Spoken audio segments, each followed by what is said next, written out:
आज की इस वीडियो में हम सीखेंगे कि डाइवर्जेंस थ्योरम क्या होता है और इसका फिजिकल मतलब क्या होता है और मैथमेटिकल प्रूफ क्या है इसका। तो हम इसकी स्टेटमेंट से स्टार्ट करते हैं। इसकी स्टेटमेंट है the total outward flux of a vector field through a closed surface S is equal to the volume integral of the divergence of that vector field. इसको मैथमेटिकली यूँ एक्सप्रेस कर सकते हैं। इस इधर जो हमें ए डॉट एन नज़र आ रहा है, ये बेसिकली हमारा इस ए वेक्टर फील्ड का फ्लक्स है। जब हम किसी भी वेक्टर फील्ड का किसी यूनिट वेक्टर के साथ हम डॉट प्रोडक्ट लेते हैं तो बेसिकली ये हमारे पास आ देते हैं, हमें इस वेक्टर फील्ड का वो कंपोनेंट हमें देता है जो इसके अलांग है। तो इसी पूरे ये फ्लक्स बनता है हमारे पास। इस पूरे फ्लक्स को हम पूरी सरफेस के ऊपर इंटीग्रेट कर रहे हैं, तो ये टोटल फ्लक्स हमारे पास आ जाता है पूरी सरफेस एस पे। ये सरफेस एस चाहिए हमारे पास क्लोज होनी चाहिए।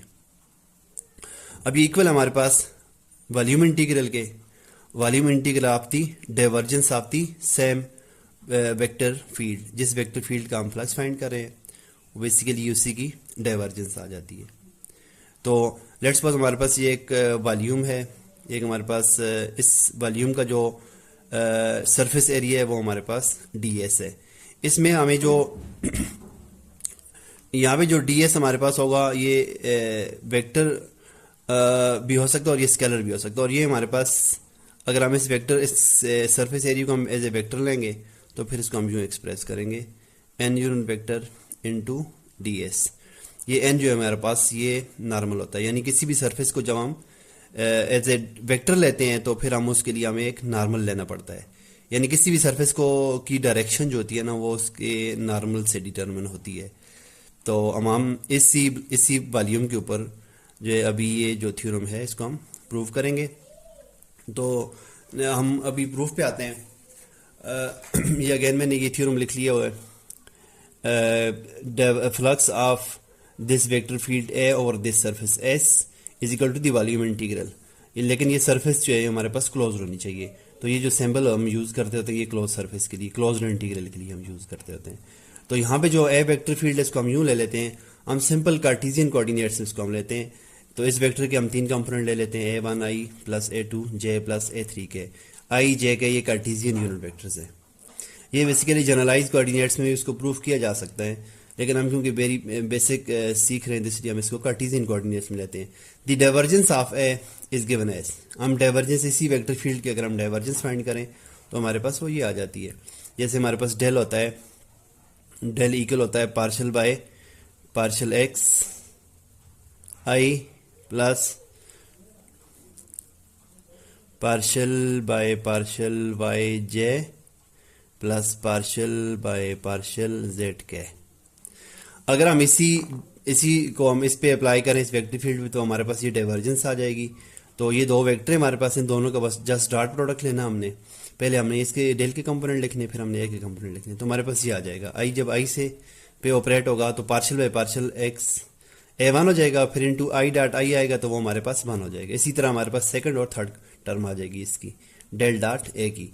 अब हम क्योंकि इस पूरे के ऊपर हमने वॉल्यूम इंटीग्रल लेना है तो हम दोनों साइड पे ना वॉल्यूम इंटीग्रल अप्लाई कर लेते हैं। जब हम दोनों साइड पे हम वॉल्यूम इंटीग्रल अप्लाई करेंगे तो हमारे पास ये जो तीन टर्म्स हैं, इन तीन टर्म के ऊपर हम वॉल्यूम इंटीग्रल अप्लाई जब करेंगे, यहाँ पे हमने डी वी लिखा है और यहाँ पे हमने d x d y d z लिखा है। यानी जो डी वी हमारे पास होता है वो इक्वल होता है d x d y d z, यानी वॉल्यूम इक्वल होता है लेंथ वेड्थ एंड हाइट के। तो तभी हमने यहाँ पे डी वी लिखा जस्ट, और यहाँ पे हमने इसको कोऑर्डिनेट्स में एक्सपेंड करके लिख लिया, कार्टेशियन कोऑर्डिनेट्स में इसको हमने एक्सपेंड करके लिख लिया। अभी अगर हम इन इंटीग्रल्स को इन तीनों टर्म्स पे अलग अलग करें तो हमारे पास ये आ जाता है जी। ये इंटीग्रल फर्स्ट पे अलग हो जाएगा, सेकंड पे अलग हो जाएगा और ये थर्ड पे अलग हो जाएगा। इसका हम इक्वेशन नंबर 1 कह लेते हैं। अब इसके अंदर जो हमें तीन इंटीग्रल नजर आ रहे हैं, this is first integral, this is second integral and this is third integral. अब इन तीनों इंटीग्रल्स को हम एवेल्युएट करेंगे। सबसे पहले हम ये वाला इंटीग्रल ले लेते हैं। ये इंटीग्रल जब हम लेंगे तो इस इंटीग्रल को हम यूँ लिख सकते हैं हमें, क्योंकि इनर मोस्ट इंटीग्रल जो है वो हमारे पास एक्स के ऊपर है, तो यहाँ पे हम इनर मोस्ट इंटीग्रल सबसे पहले एवेल्युएट करते हैं। अगर हम इस पे देखें तो ये जो डी एक्स और ये डी एक्स हो जाएगी आपस में कैंसिल हो जाएंगे। ठीक है। तो हमारे पास यहाँ पे जो बच जाएगा वो a1 बच जाएगा। यानी ये इंटीग्रेट, इस पूरे को अगर आप इंटीग्रेट करें, यानी सिर्फ सादा लफ्ज़ों में यहाँ पे इंटीग्रेशन भी है और यहाँ पे डेरिवेशन भी है। तो जब कभी भी इंटीग्रेशन और डेरिवेशन एक साथ आ जाए तो वो एक दूसरे का इफेक्ट्स को कैंसिल कर लेते हैं। तो यहाँ पे हमारे पास जब ये एक दूसरे को इफेक्ट्स को कैंसिल करेंगे तो हमारे पास सिर्फ a1 बचेगा और बाहर हमारे पास बच जाएगा dy और dz। बेसिकली ये एरिया है हमारे पास एक्स वाई प्लेन में, वाई जेड प्लेन में।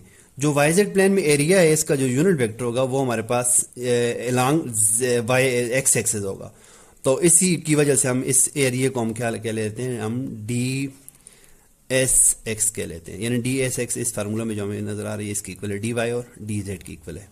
तो यहाँ पे हमारे पास एक इंटीग्रल एवेल्यूएट हो गया, अब दो इंटीग्रल बाकी बच गए। ये हमने इंटीग्रेट किया था with respect to x.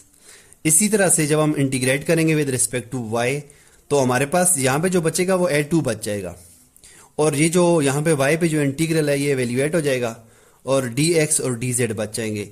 dx और dz को उसी तरह से, क्योंकि dx और इंटू dx हमारे पास एरिया होता है और इस एरिया पे जो नॉर्मल बनता है वो y बनता है, तो इसलिए हम dx dz को हम dsy कह लेते हैं। इसी तरह जो थर्ड इंटीग्रल हमारे पास होगा, ये वाला थर्ड इंटीग्रल जो हमारे पास इधर हमें नजर आ रहा है, ये थर्ड इंटीग्रल इक्वल हो जाएगा हमारे पास यहाँ पे a3 आ जाएगा, थर्ड कंपोनेंट आ जाएगा वेक्टर फील्ड a का, और यहाँ पे हमारे पास ये डबल इंटीग्रल आ जाएगा dsz।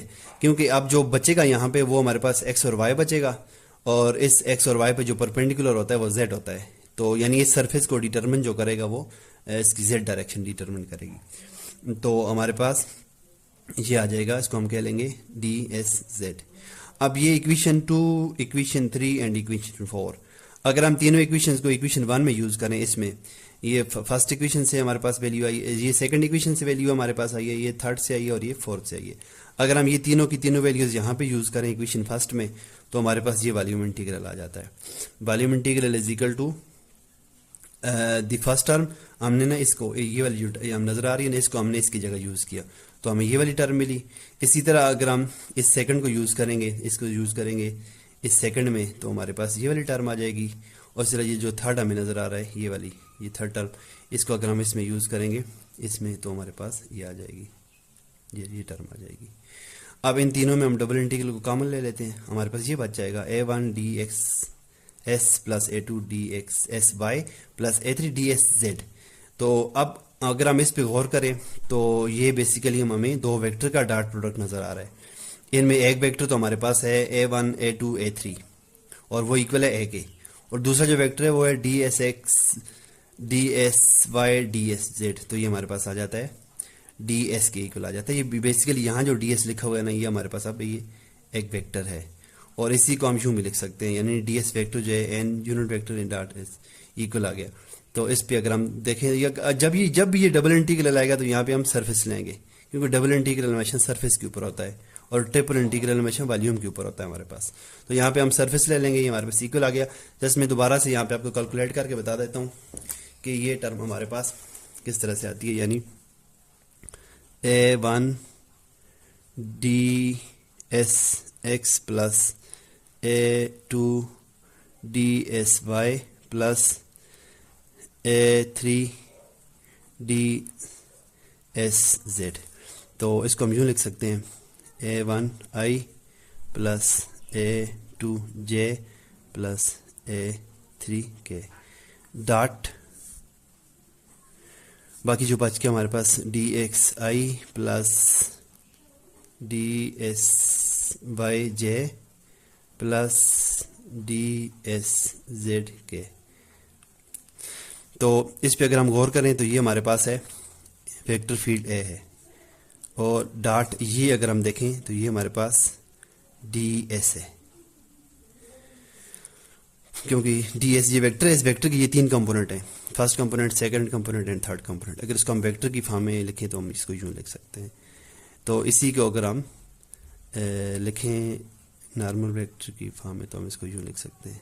डिफरेंस इन दोनों में यही है कि ये अब इधर ds ये एक वेक्टर है, लेकिन इधर जो ds है ना ये स्केलर है।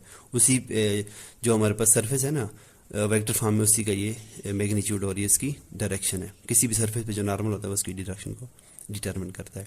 तो हमारे पास ये जो टर्म है ये हमारे पास इसकी इक्वल आ जाती है।